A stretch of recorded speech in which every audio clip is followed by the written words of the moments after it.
ನಮಸ್ಕಾರ ವೀಕ್ಷಕರೇ, ಬೆಳಕು ಟಿವಿ ಸಾಧಕರ ಮಾತು ವಿಶೇಷ ಕಾರ್ಯಕ್ರಮದಲ್ಲಿ ನಾವು ಚಂದ್ರಾಚಾರ್ಯ ಇವತ್ತು ಭೇಟಿ ಮಾಡಿದ್ದೀವಿ.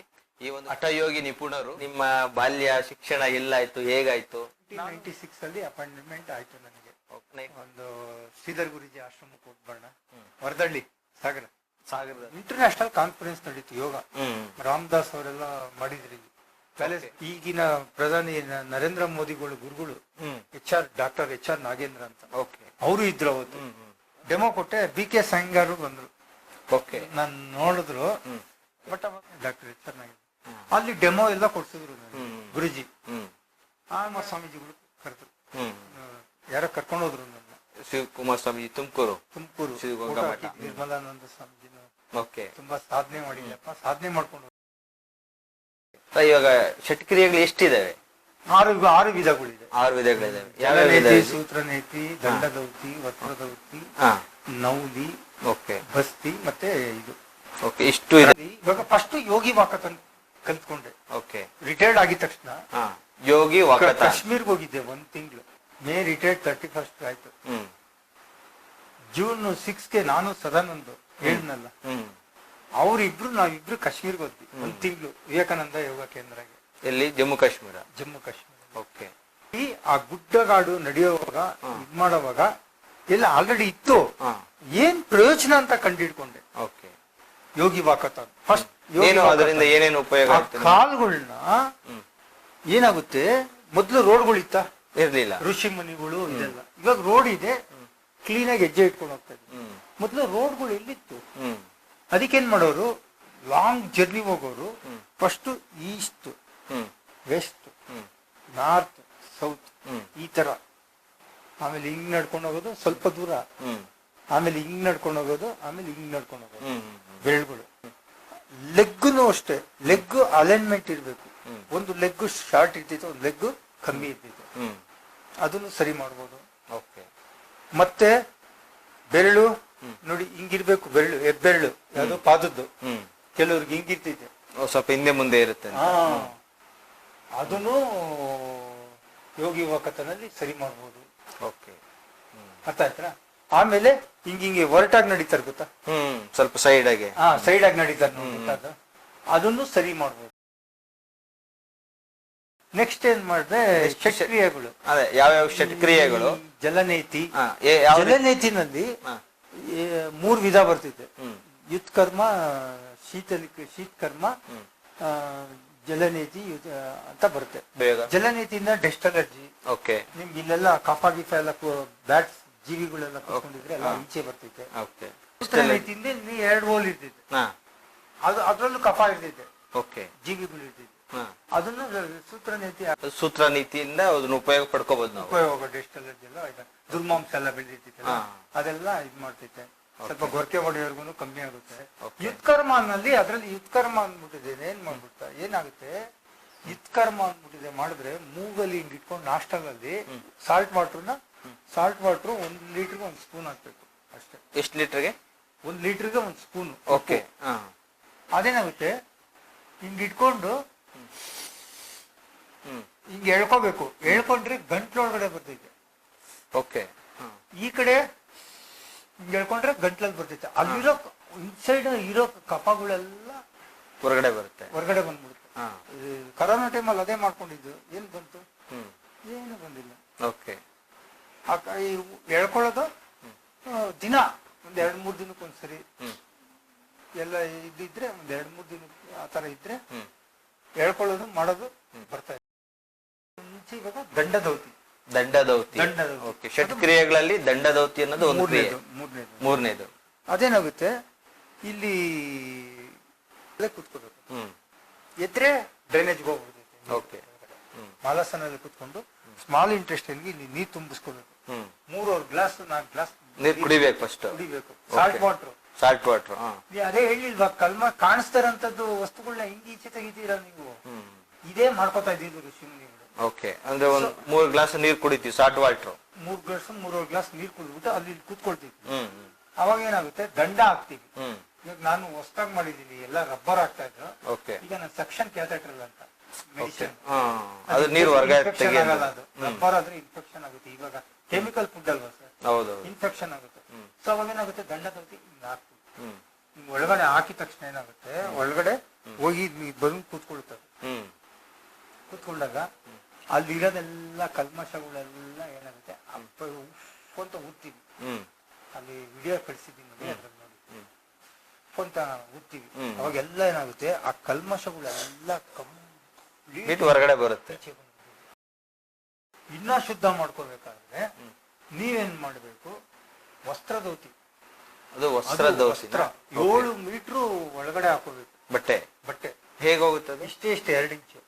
ಏನಿಲ್ಲ, ಹಿಂಗ್ ಇಟ್ಕೊಂಡು ಆ ನೆಲ್ಗೆ ಇರುತ್ತಲ್ಲ, ಆ ಕಿಡ್ನಾಗಳು ಮಾಡ್ಬಿಟ್ಟು ಹಿಂಗ ಅಗ್ಲಿಸ್ಕೊಂಡು ನುಂಗ್ಬೇಕು. ಒಳಗಡೆ ನುಂಗ್ಬೇಕು.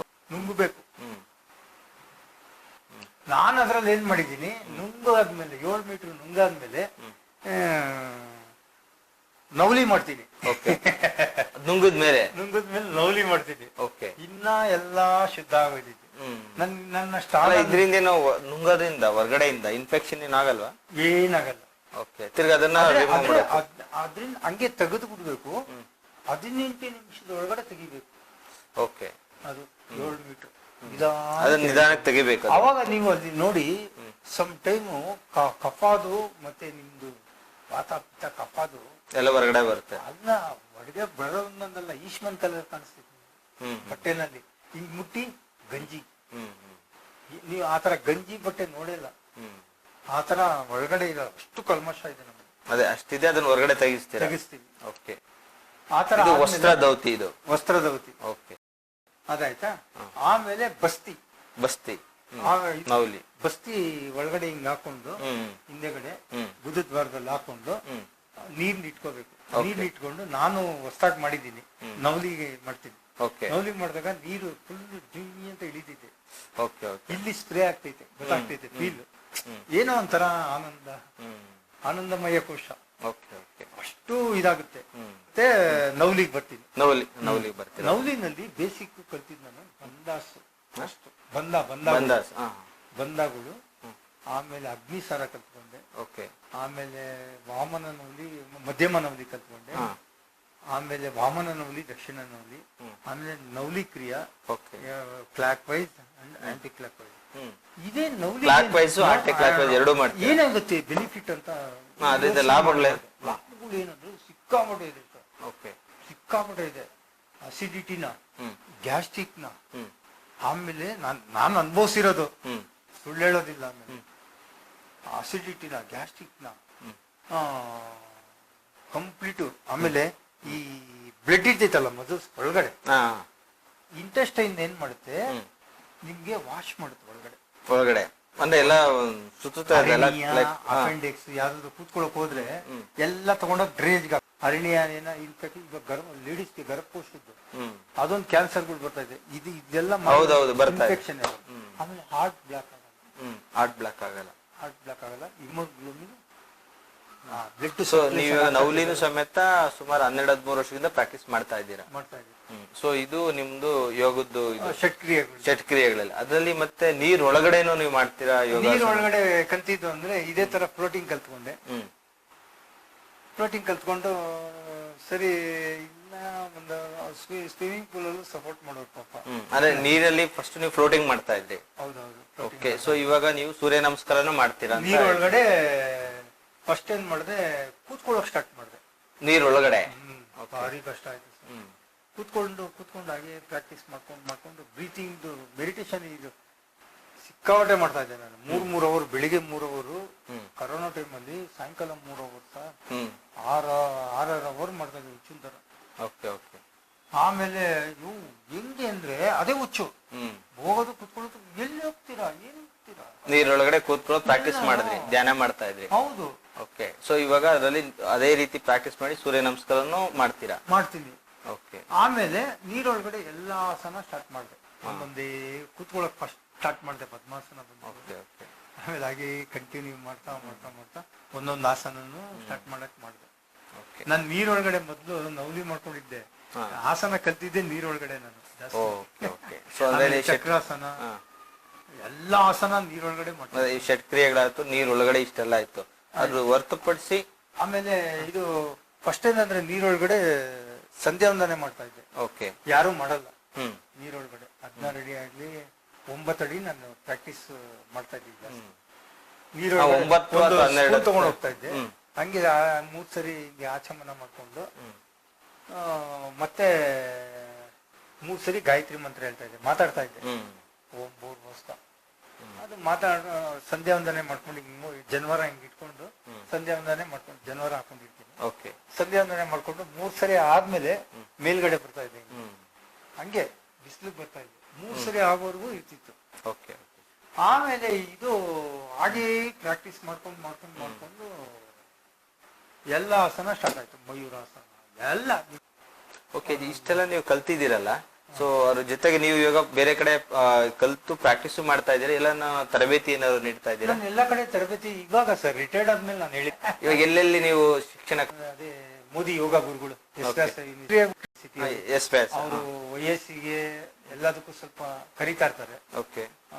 ಅವರು ತುಂಬಾ ಎನ್ಕರೇಜ್ ಮಾಡ್ತಾರೆ ಗುರುಜಿ, ನಾಗೇಂದ್ರ ಗುರುಜಿ. ನಾಲ್ಗೆ ತಿರ್ಗಿಸ್ಕೊಂಡು ಅದ್ರಲ್ಲೂ ನವಲಿ ಕ್ರಿಯೆ ಮಾಡ್ತಾ ಇದ್ದೀರಾ? ತುಂಬಾ ಎಫೆಕ್ಟ್ ಆಗ್ತಾ ಇದೆ. ಓಕೆ. ಪ್ಯಾನ್ಕ್ರಿಯಾಸ್ಗೆಲ್ಲ ಯೂಸ್ಫುಲ್ ಆಗ್ತಾ ಇದೆ. ಯೂಸ್ಫುಲ್ ಆಗ್ತದೆ. ಅದೆಲ್ಲ ಚೆಕ್ ಮಾಡ್ತಾ ಇದು ಎಲ್ಲ ಇವಾಗ ನೀವು ಎಲ್ಲೆಲ್ಲಿ ತರಬೇತಿ ಕೊಡಕ್ ಹೋಗ್ತಾ ಇದ್ದೀರಾ ಅಲ್ಲೆಲ್ಲ ಇದನ್ನ ತಿಳಿಸ್ಕೊಡ್ತಾ ಇದ್ದೀರಾ? ಸಾಧಾರಣ ಇವಾಗ ಮಧುಸೂದನ್ ಸಿಕ್ಕಿದ್ರು, ಭಾರತ್ ಯೋಗ ಕೇಂದ್ರ ಅಲ್ಲಿ ಕೊಡ್ತೀನಿ, ಅವ್ರು ಕರೆಸ್ತಾ ಇರ್ತಾರೆ ಕ್ರಿಯೆಗೆ. ಎಲ್ಲರಿಗೂ ಹೆಲ್ತ್ ಚೆನ್ನಾಗಿದೆ ಸರ್. ಒಟ್ಟಾಗಿ ಎಲ್ಲ ಅದೇ ಬೇಕು, ಬೇರೆ ಶಿಕ್ಷಣ ನೀಡಿರ್ಬೋದು ಎಷ್ಟು ವಿದ್ಯಾರ್ಥಿಗಳಿಗೆ ಈ ಒಂದು? ನಾನು ಅದೆಲ್ಲ ನಿಮ್ಗಿನ್ನ ನಾನು ಲೆಕ್ಕನೇ ಇಟ್ಟಿಲ್ಲ. ನೋಡಿ, ಮೈಸೂರಲ್ಲಿ ಇವರು ಡಾಕ್ಟರ್ ಶನಾಯ್ ಕರ್ಸಿದ್ರು. ಅಲ್ಲಿ ಕ್ಯಾನ್ಸರ್ ಹಾಸ್ಪಿಟ್ಲ್ಗೆ, ಕಿದ್ವಾಯಿ ಹಾಸ್ಪಿಟ್ಲ್ಗೆ. ಅದೇ ನೀವು ಹಂಗಾರೆ ಅವ್ರದೊಂದು ಮೇಡಮ್ ಒಬ್ರು ಪದ್ಮಭೂಷಣ ಏನೋ ತಗೊಂಡಿದ್ದಾರೆ. ಫೋಟೋ ಹಾಕಿದ್ದೀನಿ ಬೆಳಿಗ್ಗೆ. ನನ್ಗೆ ಸನ್ಮಾನ ಮಾಡ್ತಾ ಇದ್ದಾರೆ. ಮೇಡಮ್ ಹೆಸರು ಇಲ್ಲೇ ಗಾಂಧಿ ವಿಜಯರಲ್ಲಿ ಇದ್ದಾರೆ. ಓಕೆ. ಅವರಲ್ಲಿ ಬಂದಿದ್ರು. ನನ್ನ ಸಾಧನೆ ನೋಡ್ಬಿಟ್ಟು, ನನ್ನ ಸಾಧನೆ ಅಚೀವ್ಮೆಂಟ್ ಅಷ್ಟೇ, ನಮ್ ಆಶೀರ್ವಾದ ಅಷ್ಟೇ. ಜೊತೆಗೆ ಆಮೇಲೆ ಏನ್ ಪ್ರಯೋಜನ ಆಗಲ್ಲ ಸರ್. ನಮ್ ಒಂದ್ 10 ಜನಕ್ಕೆ ಒಳ್ಳೇದ್ ಮಾಡ್ಬೇಕಷ್ಟೇ. ಅಷ್ಟೇನೆ. ಇವಾಗ ಒಂದು ಒಬ್ಬ ಬ್ಯಾಕ್ ಪೈನ್ ಬಂದಿದ್ದ, ಮಧುಸೂದನ್ ಕೇಳಿ ಹೇಳ್ತಾರೆ. ಅಯ್ಯಪ್ಪ ಥೆರಪಿಸ್ಟ್ ಮಾಡ್ತಾ ಇದ್ದೀನಿ. ಯಾಕಂದ್ರೆ ಕೆಲವುದೆಲ್ಲ ಲೆಗ್ ಅಲೈನ್ಮೆಂಟ್ಸ್ಗಳು, ಫಿಂಗರ್ ಪಾದಗಳು, ಫಿಂಗರ್ ಅಲೈನ್ಮೆಂಟ್ಸ್ ಅದೆಲ್ಲ ಪರ್ಫೆಕ್ಟ್ ಆಗಿ ಇಡಿಸ್ತಾ ಇದ್ದೀನಿ. ನಿಮ್ದೆ ಚೆಕ್ ಮಾಡ್ಬಿಡ್ಬೋದು. ಆತರ ಲೆಗ್ ಅಲೈನ್ಮೆಂಟ್ಗಳೆಲ್ಲ ಪರ್ಫೆಕ್ಟ್ ಆಗಿ ಇಟ್ಕೊಂಡ್ರೆ ಅವಾಗೇನಾಗುತ್ತೆ, ಯಾವ ಕಾಲ್ಗೆ ಯಾವ ಪಾದಗಳಿಗೆ ಒಂದು ಏರುಪೇರು ಇತ್ತು ಅಂದ್ರೆ ಅದನ್ನು ಕಲ್ತ್ಕೊಂಡೆ ನಾನು. ಓಕೆ. ಸೊ ನೀವು ಜೊತೆಗೆ ಪ್ರಾಕ್ಟೀಸ್ ಮಾಡ್ತಾ ಇದ್ದೀರಾ, ಜೊತೆ ಶಿಕ್ಷಣ ನೀಡ್ತಾ ಇದ್ದೀರಾ, ಬೇರೆ ಬೇರೆ ತರಬೇತಿಗಳನ್ನೆಲ್ಲ ಕೊಡ್ತಾ ಇದ್ದೀರಾ. ಸಮಾಜದಲ್ಲಿ ಇಷ್ಟೆಲ್ಲ ಗುರುತಿಸಿ ನಿಮ್ಗೆ ಏನಾದ್ರು ಬೇರೆ ಬೇರೆ ಯಾವ್ಯಾವ ಪ್ರಶಸ್ತಿಗಳು ಅಥವಾ ಏನಾದ್ರು ಬಂದಿದ್ದಾವ?